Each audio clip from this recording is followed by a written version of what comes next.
Hello and welcome to the Rich Robinson Show. I'm your host, Rich Robinson. Over the past 25 years, I've been an entrepreneur, investor, advisor, and professor here in Asia.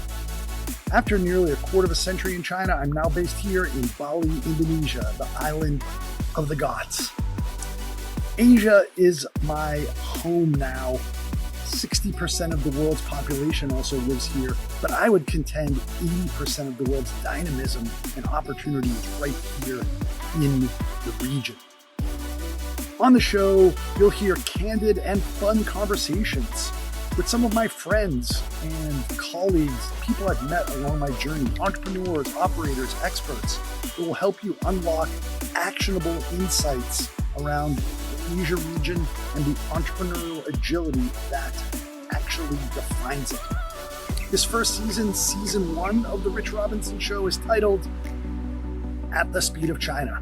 Like, wait for it, at the speed of light. Things happen fast in China, and in this season 1, we're gonna take a deeper look at that. The rapid economic development over the past few decades, as well as the speed and cycles of innovation taking place all day, every day, right now. Let's go. Jiao!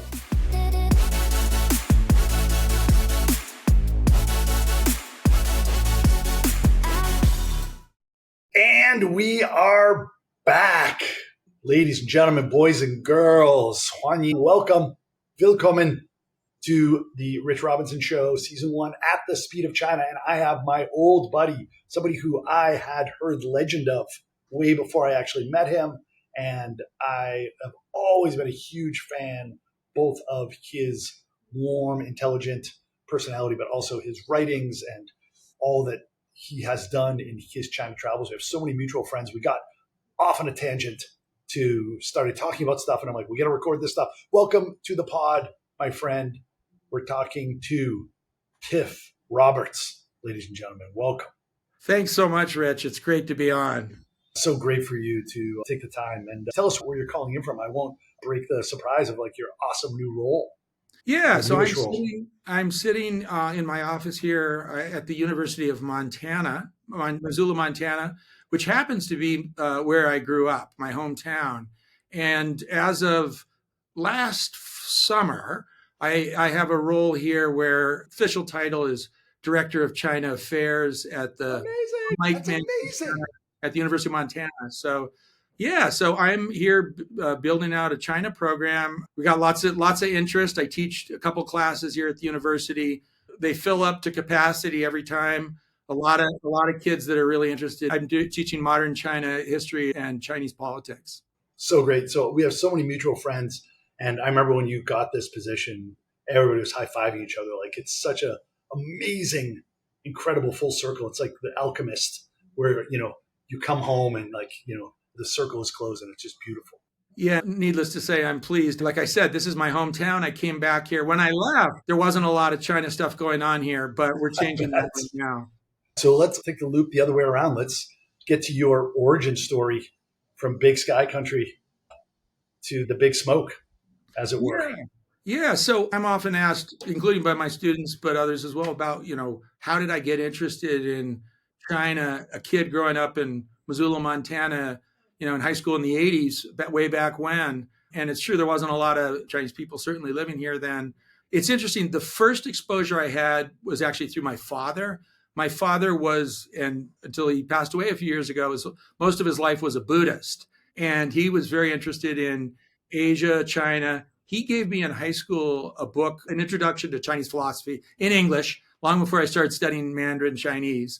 And I read it and thought it was interesting, finished high school, went off to California, to Stanford, where I started out studying French, and that didn't go very well at all. My problem, not French's problem. I was struggling with it. But I did take also an Introduction to Chinese Philosophy and an Introduction to Buddhism class, I think my first year at Stanford. And then my second year, I started to study Chinese language. I'd say one more thing about that. That was long enough ago that my advisor, who was wonderful and gave me all sorts of great advice, but in this one case, maybe didn't, said to me when I told her I wanted to study Chinese, this was the 80s, remember, she said, That's all fine and wonderful that you want to study an exotic Asian language, but you need to study Japanese. Remember, this is the 80s.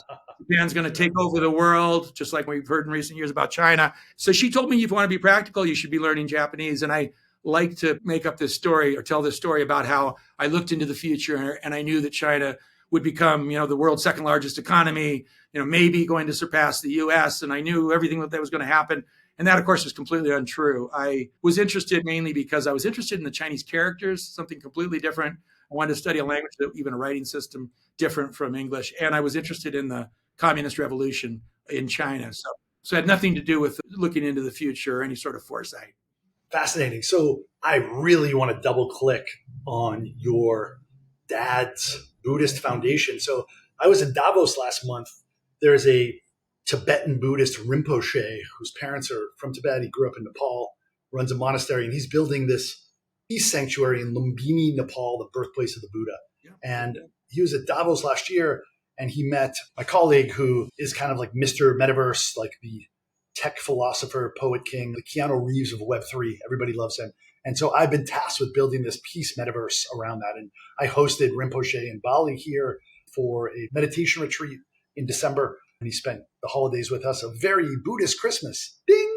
And I've been really fascinated in just the last few months with Buddhism. And it's interesting because I always felt that you had this kind of, I think it was nature and nurture, that you were like this very even keel, very kind of like living Buddha in a way amidst, other people in China, right? You really do have that. And I wonder how much of that is like apple not falling far from the tree or, getting stuff modeled by your dad or some sort of intentional Buddhist thing or, how did your dad become a Buddhist in Missoula, Montana? It seems preposterous and awesome at the same time.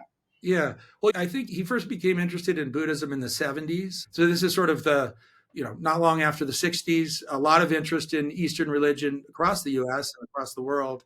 And so he was interested in that. My mother actually, speaking of sort of a centeredness, she would do Quaker meetings where they would sit in silence. So my mother's doing that. My father, with the help of my mother, they were married at the time, set up a zazen in our house in Missoula, Montana, which was a place where people from the community that were becoming interested in Buddhism could come and, it was a Zendo. It was a Zen Buddhist. It's called a Zendo is what it's actually called. And they would come and sit zazen. And that was actually an influence as well, because for that room that was, designated in our house as a Zendo for people in the community to come and sit and do practice Zen Buddhism, sit in silence, my father, there were everything from Japanese paintings to various books that he bought and so on.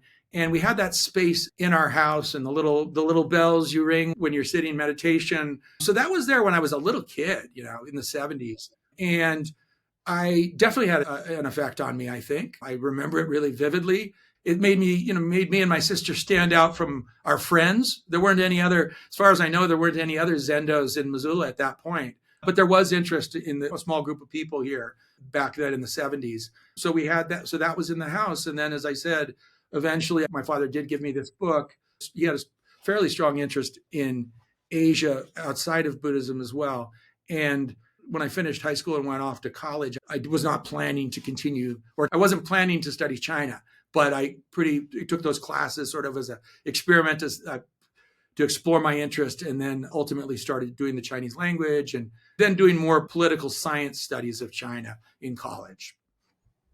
Fascinating. I always love to understand the origin story, especially people like, from our cohort who are on the wrong side of 50 and like why? Because the 80s is really an unusual time to get that. Somebody's like, oh, my uncle was, in the Flying Tigers, or there was, a business trip, or it's always like maybe some kind of thread, but having a Zendao in your house and like having that space, I think is the most unique origin story I've heard of you getting interested in Chinese and Chinese characters. And I'm sure that had an influence. I mean, I grew up Irish Catholic in the Boston area, and there was like, a lot of anger and aggression that was modeled to me. And that definitely had a big influence in my life until I figured out how to is that a fucking challenge to be like, okay, I don't have to react. I didn't know, nobody told me that. Right.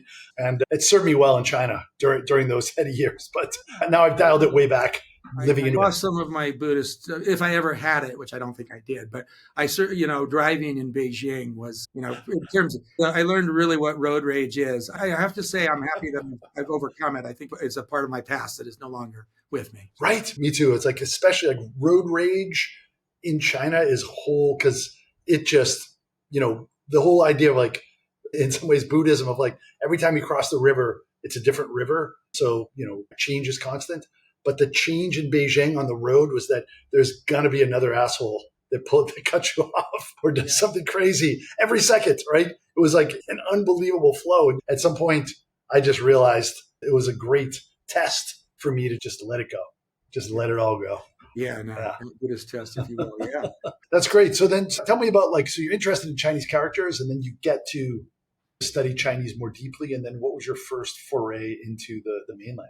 Yeah. So what happened was I started studying Chinese. I did 2.5 years at Stanford. And I'm one of those of the generation that my first step in the Chinese speaking world was Taipei, Taiwan. So I actually, applied as a senior in college. And within, I think it was 10 days after graduating from college, I moved to Taipei.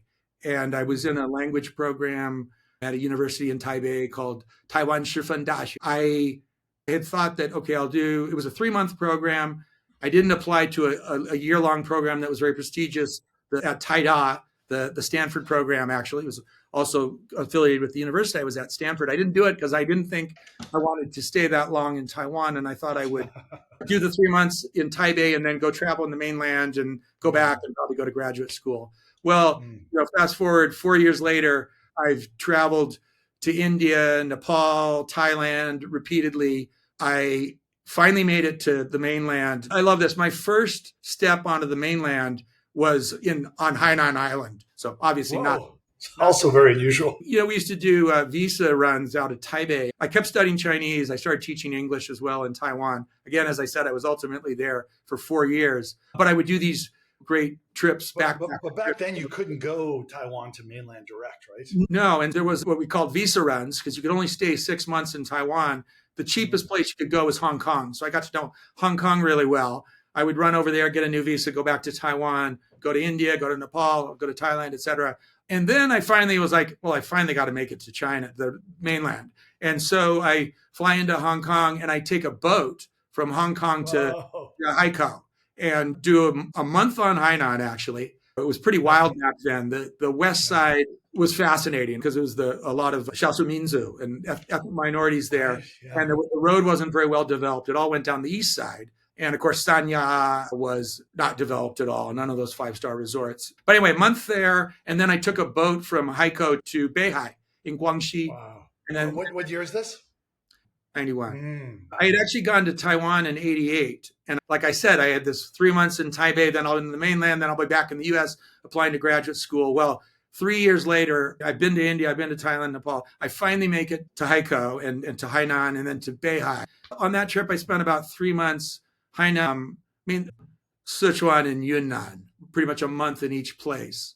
So that would have been 91. And like share an anecdote about Yunnan and Sichuan back then. Like that was still two of my favorite provinces, but like very much, Tiangao, Hongdian, like very different from Beijing and like right? Yeah, it was great. I went out to Ruili, and Ruili was the wild, wild, wild west. Tragically, there was a major heroin addiction problem there, already a major HIV/AIDS problem, and it hadn't really spread to the rest of China. And it had a lot to do with the jade trade, I think. And these Burmese, the town of Ruili then was full of Burmese traders that were coming back and forth across the border. And it was a very, very crazy town. And so that was probably the most eye-opening things I saw on that visit, going out to Ruili in Yunnan. Fascinating. Wow. And then back to Taipei. And then you were like, I'm going to put my flag in the sand and come to get thee to the mainland, young man. Yeah, so back to Taipei. And then I finally applied to graduate school, applied to a master's program in international affairs at Columbia, the School of International Public Affairs there. So then I went back to graduate school in 92. And after 4 years in Taiwan and that visit to southwestern China, and did a sort of jumping all over the place here. I did a summer internship halfway through a 2-year master's degree program where I was based in Ulaanbaatar, Mongolia. My official job was introducing the case study-based teaching method to students at a Mongolian National University. And so I showed up. So I flew to Beijing. I think it was the first visit, just on my way to Ulaanbaatar. And Columbia, the university I was at, had arranged for these case studies to be shipped to a friend that worked at the Ford Foundation. And so I went over to the Ford Foundation office and was given these big boxes of case studies, paper. It was all not computerized, case studies, the Cuban Missile Crisis, Bay of Pigs, all this stuff, and took them on the plane up to Ulaanbaatar. Came back, spent 3 months there teaching at the university, started freelance writing. So that was the first time I went to Beijing and to UB. It was 93. And that was much closer to Mao than to now, China. And then UB was like much closer to Genghis Khan than to now, probably. Yeah, I remember the runway inflation. Tell us a story about that.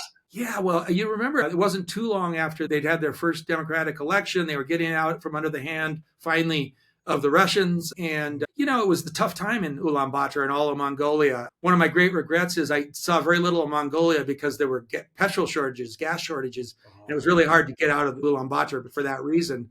Runaway inflation. You remember to go get a meal, you'd have a stack of the currency, the tukrik, that would be like literally that big. You have an enormous stack of it. It, of course, reeked of mutton. Everyone eats mutton. So you go to the Ulaanbaatar hotel, I think it was. It was like one of the wonderful restaurants. You go in there and for a meal, which was expensive for locals there. Yeah, you take a stack of your mutton smelling tukrik and set it on the table and get your, these Russian delicacies and so on. So Ulaanbaatar was pretty crazy. But also crazy of like people drinking and there was an edge to it, right? It felt a little frontier town and like anything could happen, right? And it's not like the Mongolians are not afraid of fighting either, right? I mean, that's kind of literally like a signature. It's a feature, not a bug, right? I spent a lot of time trying to avoid getting into fights, and I'm a person who's never been in fights. I was not asking for it, but interestingly, being able to speak Chinese, which I had pretty much gotten pretty good at that point, was not something that the Mongolians smiled upon. That's right. There's a lot of, I don't think it's any different now, right? So yeah, no, I don't think so. I've been back a number of times, and yeah, there's strong feelings about China. I think obviously being sandwiched between Russia and China, landlocked, deeply reliant on those two big giants, has made them sort of very, very sensitive about, influence. Understandably. So that was a wild time. There was, as you said, a terrible problem with alcoholism. I remember getting up in the morning to go teach and seeing, people passed out at the bus. Sometimes a dead body, even, right? So it's frozen in there, right? Yeah. So I mean, still that horses, wasn't even still people riding horses in Ulaanbaatar. That's what I meant. It was as close to Genghis Khan could rock in there and go, "Oh, I get this. Like this hasn't changed that much, right?" Yeah. It's like that's how crazy. Like that's the point of this book and this podcast. How quickly that rate of change has happened in a micro and macro way, right? Yeah. I went back a year after that. I finished my master's degree and within 6 months or 7 months of finishing that, I left New York City and moved to Beijing for January 95. And that started my Mainland Odyssey, which I call it an Odyssey, but just simply, I was there for... I think an Odyssey is a great word. Yeah. You were on an amazing journey, front row seat. You documented it and you were a real participant in that, right? So that was amazing. And I mean, just to jump back to Mongolia, I was, as a reporter, which was what I did in China for so many years, I was able to go back to Ulaanbaatar for a number of stories covering elections. I did a feature story for the magazine I was working for, Businessweek, on the so-called resource curse. So the situation that nations like Mongolia unfortunately find themselves in when they have an abundance of resources in the ground, but it ends up benefiting a very small portion of the population and corruption. Papua New Guinea or something like that. I went back there when the resource boom was taking off to sort of document the problems. There was real poverty still then. The big Gare villages, the yurt villages were still there, and they still are today, around the outskirts of Ulaanbaatar. But anyway, the money was starting to flow in.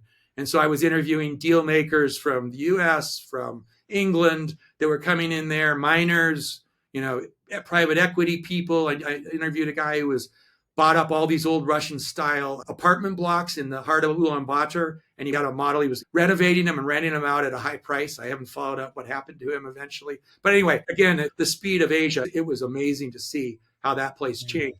It's been a number of years since I've been back. So that was Mongolia. China is a whole other story. Yeah. Fascinating. So then you decided that journalism was your way to keep the lights on and to keep you motivated. What was that first foray? Yeah, so that's a good way to put it. I mean, I always like to say when you look at the journalists in China, and it's changed a lot over the last 5 years, I know. But in any case, I think it was long true that you had sort of two groups of foreign correspondents there.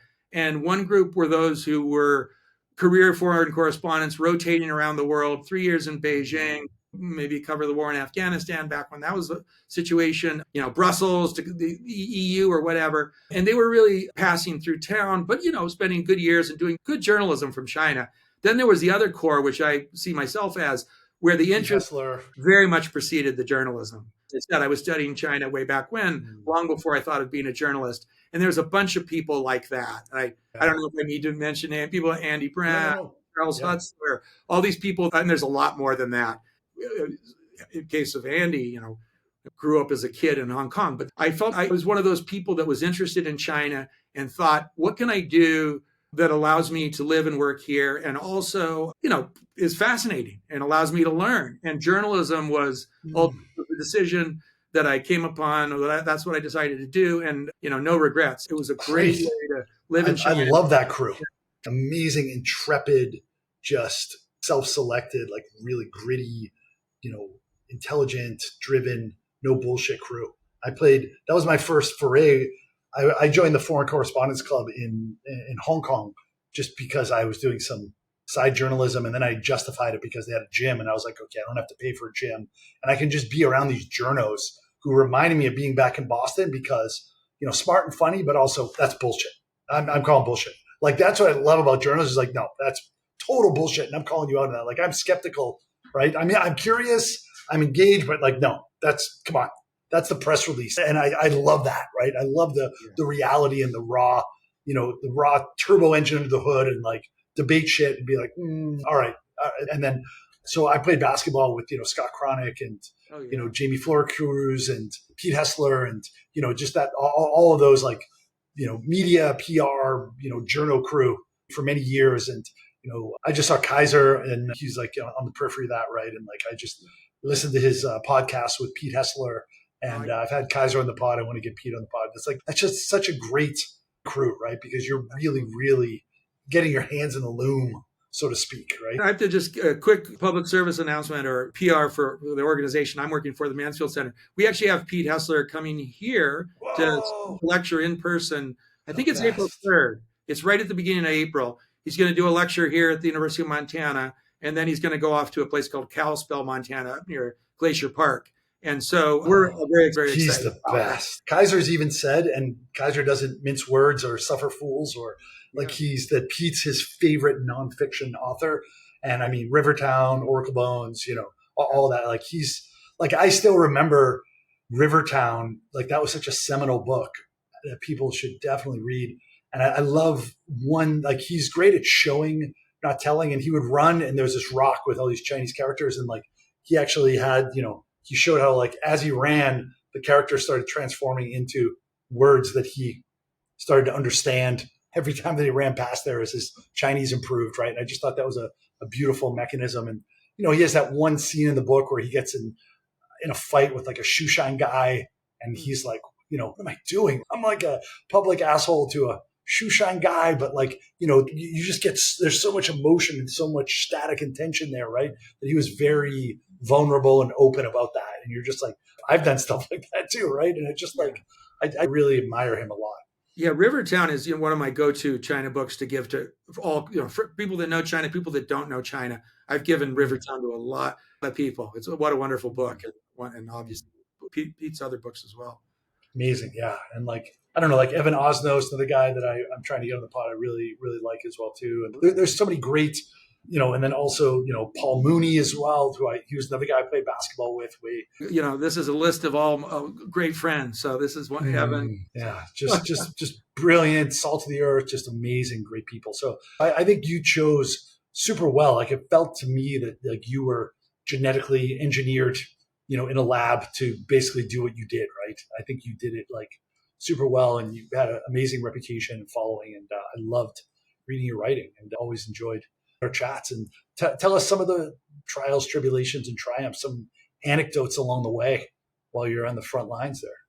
Yeah. Well, I mean, first of all, I'd say I had an editor, a very wise editor, who said to me at one point, you know, we've made the right choice, he and I, and everyone who decides to be a journalist. He's like, in what other career can you be, in effect, a perpetual student where you're able to choose a topic that you find interesting, and hopefully you can convince your editors that it's interesting too. And this particular editor was great in supporting story ideas. And then you get to go seek out all the smartest minds on that topic and just sit down and, you may be ignorant. You're a little bit less ignorant by the time you finish the interview and write the story. And that really resonated with me. I really felt that way. I loved it. I was a journalist for almost a quarter century. What a wonderful way to get by and learn a lot and have a wonderful time. So anyway, one of the most memorable experiences I would say is back in not too many years after I moved to Beijing, which was in January 95. A couple of years later, I went out to the far west, or the southwest, for the first time as a journalist. I'd been there, as I said earlier, on that trip as a backpacker. And I went to two places. I first went to the consummate factory town of Dongguan, China, halfway between Shenzhen and Guangzhou, a place that, by the way, I went to dozens and dozens of times over the years, and absolutely fascinating. Met some migrant workers. They all happened to hail from this little town in Guizhou, a place called Binghua, or Binghua Village. Like one of the poorest provinces in China. Yes, exactly. Yeah, one of the very poorest provinces. And ultimately, I was able to go back. A couple of them were back during that visit. I'd met them previously in Dongguan and made this connection to this very small village of a little over 1,000 people in just this stunning, beautiful area. People know about Guangxi with the karst landscape. Not as many people but not everyone knows that Guizhou is equally beautiful with karst mountains. Huangguoshu, and isn't that where the waterfall is? And this town is actually close to the Guangxi border. But in any case, I was lucky enough to get to know these migrant workers and then keep in contact with them over 20 some years and go back to their village repeatedly. There wasn't a guest house or anything in the village. Every time I would go, another friend would welcome me to, crash in their farmhouse there. And this ultimately became the book that I wrote that came out in 2020, The Myth of Chinese Capitalism, The Work of the Factory and the Future of the World. Mm-hmm. And it all stemmed from this reporting. There were two stories. I should mention the stories that took me there. Two stories that took me there. One was called The Great Migration. I think it was in the year 2000, I think. And it was a look at the migrant workers of China, which the book I eventually write is very much about. And the other reporting trip there was for a second cover story for Businessweek on a policy that China had at the time under then President Jiang Zemin called Develop the West.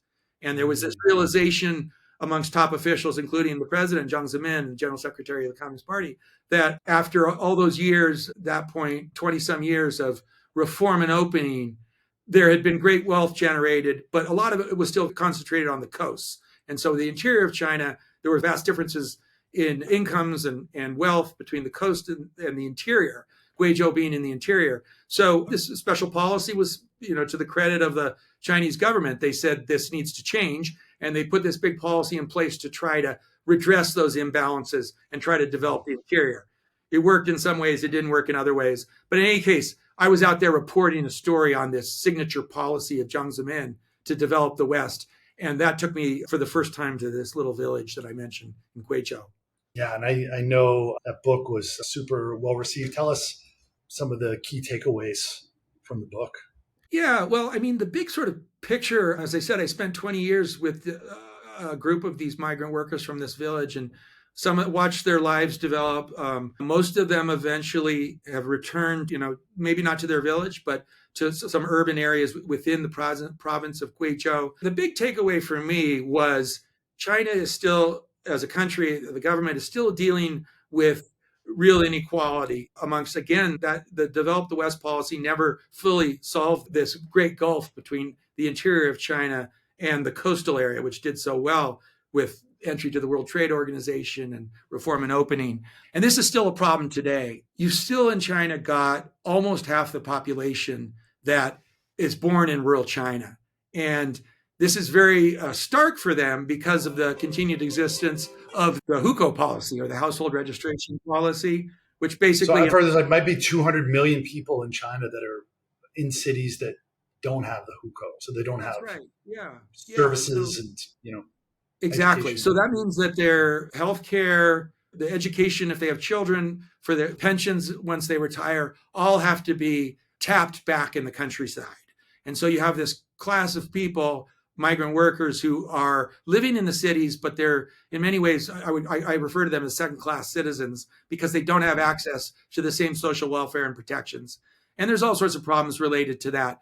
Ultimately, one of the takeaways in the book is jumping in sort of into the big macroeconomic question. China has made it very clear over the last 10, 15 years that they need to move towards a much more domestic consumption-driven economy, one that is powered by the spending power of its own people.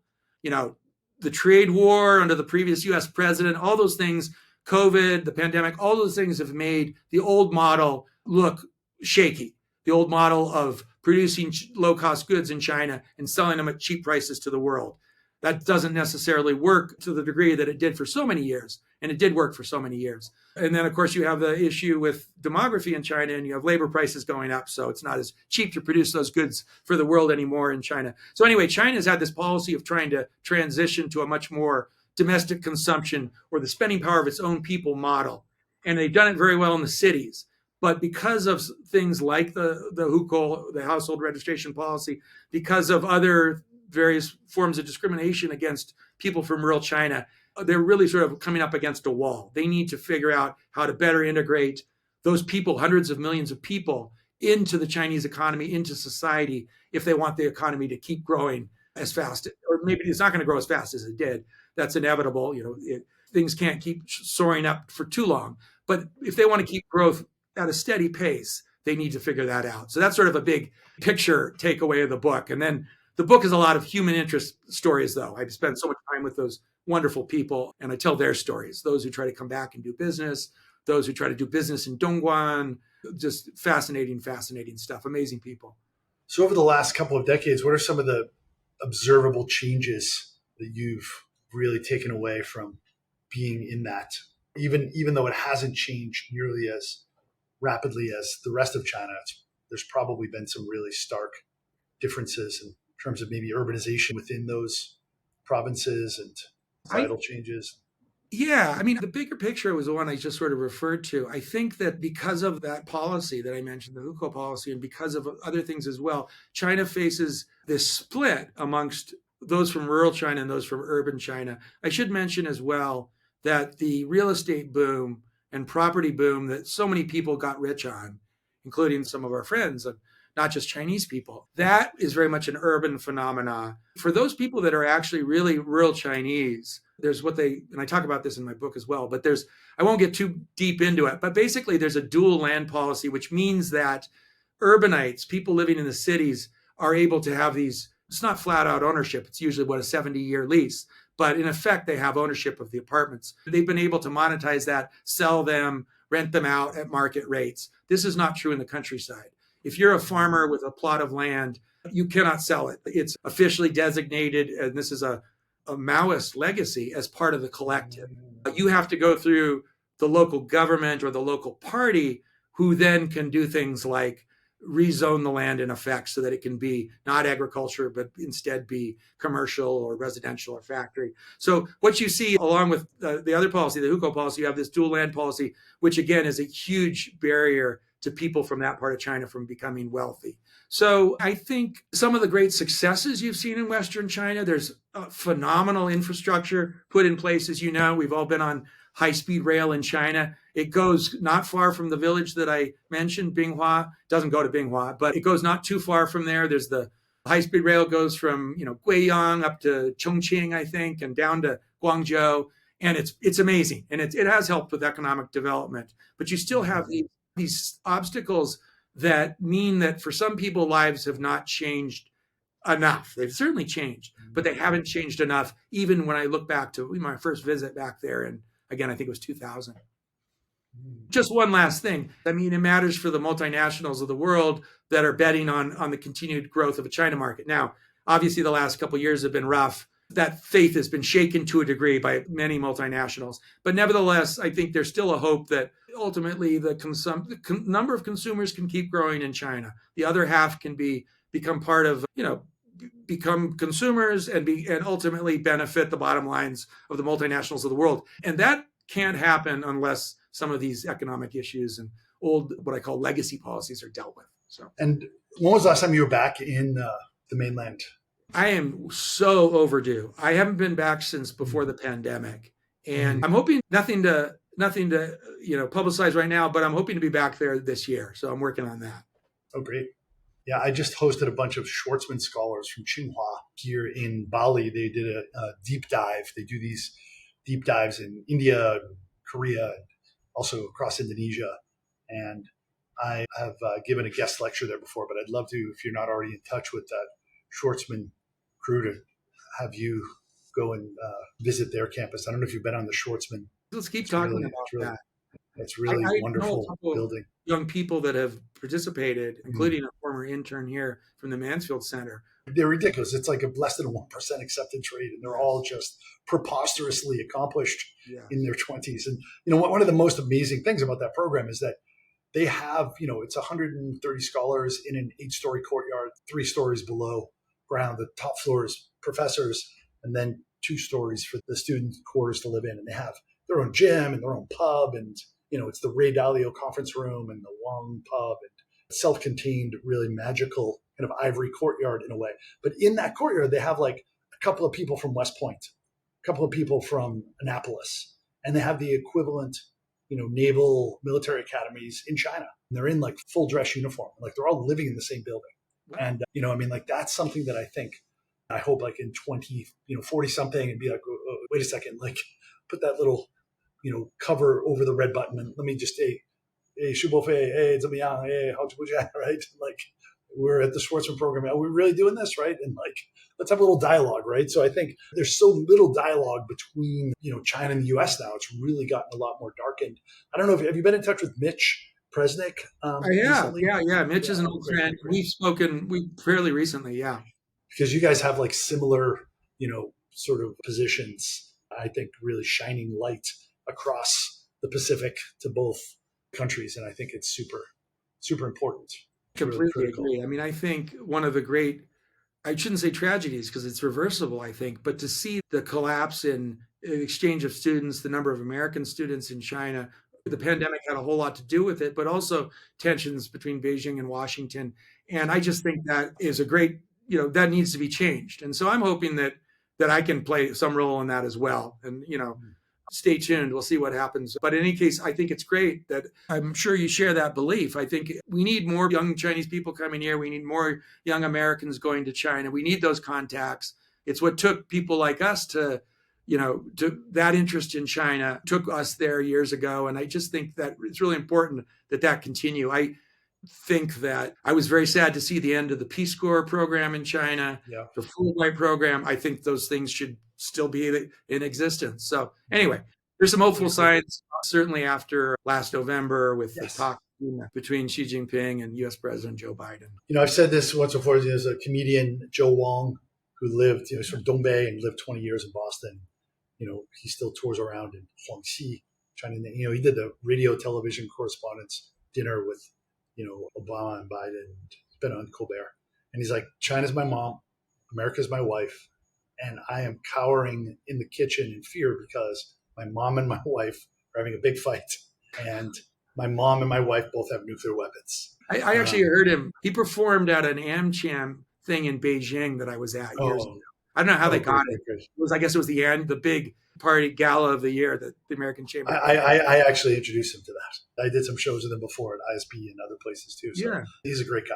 He became a friend, and I really like his angle and mission as well too. So, but hey, Tiff Roberts, ladies and gentlemen, thank you so much for the time and insights. I love your history and what you're working on now, and the beautiful part is you still have many decades of contribution to give back, to shine that light across the Pacific, as I said. So thank you, and hope to see you in person and give you a hug sometime soon. Come to Bali.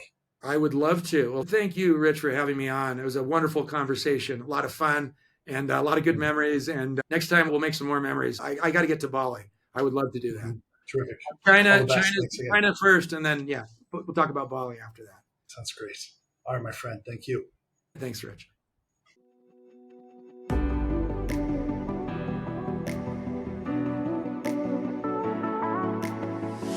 That's a wrap.